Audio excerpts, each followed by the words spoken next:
Okay, well, as I say, it may happen, and if it's not exclusive, probably worth a punt. Okay.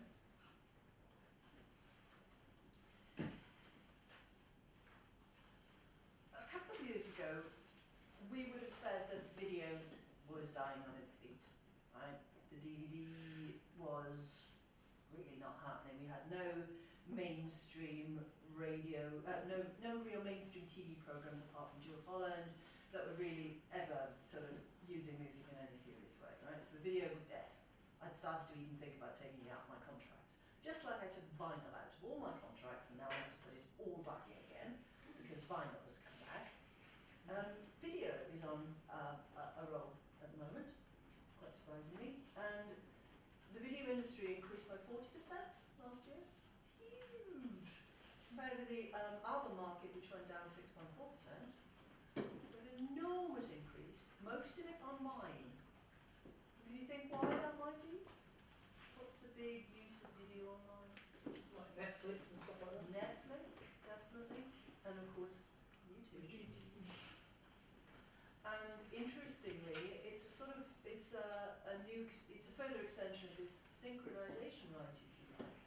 We are now listening to music with visuals in a way we haven't done for years. You know, you're consuming music now all the time with visuals, if you think about it. Because if you listen to your music on YouTube, it will have some kind of visual with it, good or bad. If you're listening to it as a soundtrack on film, visuals. Psychologically, it's an interesting shift, I think, because you know, you previously a video was like a promotional tool that you tacked on the back end of a recording release. Now, it's very much more a part and parcel of how you are consuming and listening to music. So whereas a few years ago we'd have said there is no career in video, now I'm saying yes, there is a career in making videos. Probably, you know, not your huge 100,000 plus budgets, because if you look at most of the YouTube videos, they are very, very low quality.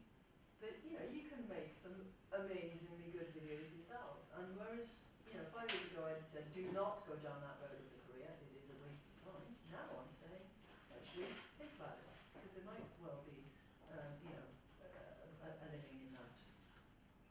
It just really reiterates what I tried to say all along, that you have to be quick on your feet in this business, because it's no good saying, I won't go down that road because it's dead, because it'll just revive on you. I mean, who'd have said 2 years ago that vinyl was going to have the upsurge that it did? It was a 60% increase in vinyl sales last year. Now, all right, 60% from a low base, it's still a very low number, but 60% increase. And all of a sudden, I'm seeing adverts everywhere for turntables. I'd say, I put my turntable in the attic 2 years ago, and I have to get it back out again now. I have something like 5,000 vinyl albums, which are clogging up the attic.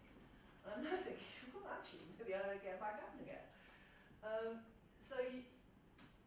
If you're planning to make a living in this business, you need to never say never. Anything is possible. There are, you know, take what is there and see if you can build it into something else. There is a niche, clearly, for vinyl. Why? Why? What is it answering? What need is it answering? Why do people suddenly want this?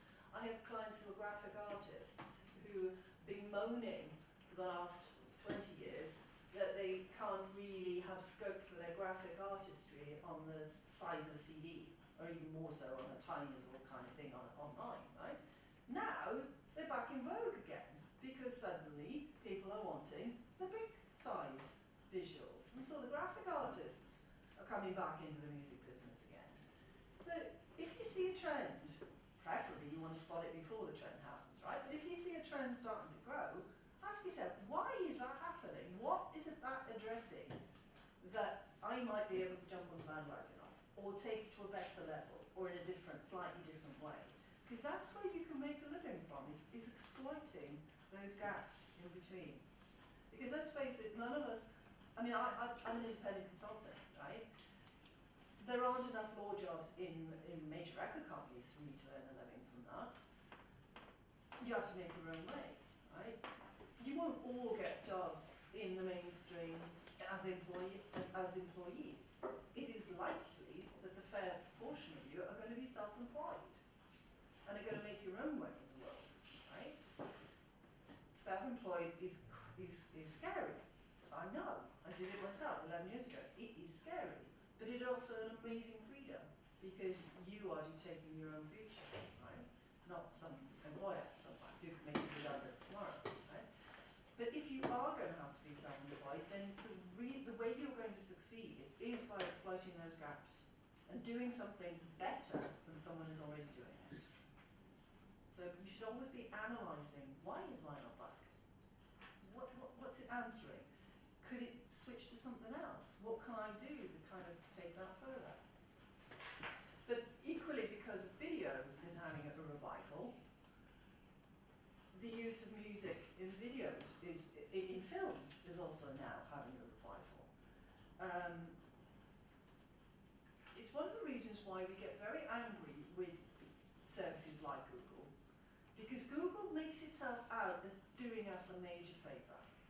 The head of UK Google did an interview about October, November last year, which is still available online, basically saying, you should be grateful to me because I am making your music available to a huge international audience. I don't know if any of you have heard the concept of the long tail, the idea of, you know, that the internet has enabled people to find music that they wouldn't otherwise find, and that it is having a kind of knock-on effect on the really obscure. And this is what this Google man was saying, that we should be grateful, because look, here he is, he loves music, he thinks music is priceless, that he is enabling us to find artists that we never knew existed, who don't have a marketing budget, but because you can find them online, you suddenly, you know, they have a worldwide audience, is his argument, right? Now, anyone who is on that internet for more than 10 seconds will know that there is too much noise out there. So to argue that you are suddenly going to be able to find some obscure person, it will be purely by luck. Right? There's no filtering that Google is doing that's going to necessarily drive you to those obscure artists, right? You will have to do the work on that. So for Google to be claiming the moral high ground on that really winds me up. Because what it is really saying to me is that these services can't operate without music.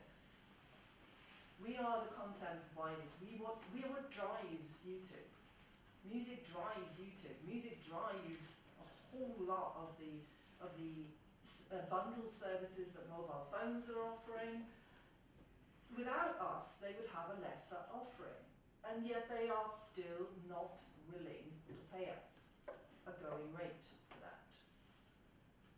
Now, on what level is that right? Okay, and one of the Centric, see, I've got that on the brain. Spotify has come under an awful lot of flack as the bad guys recently, right? Because they dared to put their head above the parapet and go, okay, we're going to tell you how much we pay artists. We're going to be transparent. It's 0.06 per usage, right? And everybody's gone, oh, that's outrageous, how can you be paying so little? But I look at it differently, and I suspect my friend back there probably looks at it differently. In that, if you had a radio station, and for every listener they were getting 0.006, right? That's a lot of people. Capital Radio, 6 million regular listeners. Chris Evans, was he 7.8 million for his breakfast show or something, right? If you were getting paid for every one of those listeners, that tiny percentage, that adds up. And that is really how I look at it, is that it is paying for every user that is listening to streaming that music, right? The latest figures from them, I think, is saying that an even moderately successful artist made $73,000 off them last year. That's serious money, you know, for all the fact that we're giving them major grief. At least they are paying something. My big bugbear is not with them, it's, well, as usual, it's the major record labels, because They are always winding from there. The latest scam on all of these online uses of videos, music online, synchronization is somebody somewhere, and it was probably a lawyer, thought it was a good idea to sign non-disclosure agreements, confidentiality agreements. So when, say, Universal Records is doing a deal with Google, it signs one of these agreements first, which promises that it will never disclose the commercial terms of what they've been discussing. How very convenient. So that when somebody like me comes along and says, okay, what deal did you do with Google? How much are you getting, and how much of that is the artist going to see? Oh, can't tell you. Non-disclosure agreements, confidentiality, can't tell you. It's an absolute utter scam. And totally unsustainable as far as I'm concerned, but that is what they are currently using as the reason for not telling us how much they are making out of these deals. The way that the record contracts work is that the artists are usually on a percentage of what comes in from these deals. If you're lucky, it's 50%. If you got an older style contract, it's 50%. If you got a newer style one, it's probably 20%. Right? 20% of what, though? I have no idea. I cannot get any take on whether it's 20% of 2 million, 200 million. I have no idea. And they will not tell me because of these confidentiality agreements. Now, it seems to me it's morally wrong to be doing